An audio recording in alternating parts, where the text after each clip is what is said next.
Meghalaya Governor C.H. Vijayashankar, along with Joy MLA and Chairman of MUDA, Wailat Mikishilla, today paid homage and offered floral tributes to Kiang Nangbah to commemorate the 162nd anniversary of his legacy at a memorial statue Pok Kablai Moliksu.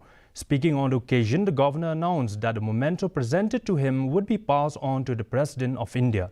He also expressed his commitment of sharing the history of the freedom fighter with the President. Additionally, he made a generous donation of 1,62,000 to Senraj in honor of the anniversary.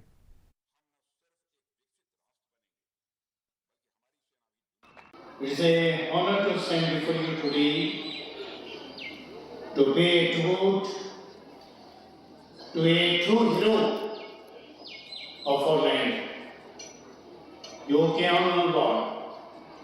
He rose from humble beginnings to become the leader of Jintia community during 1862.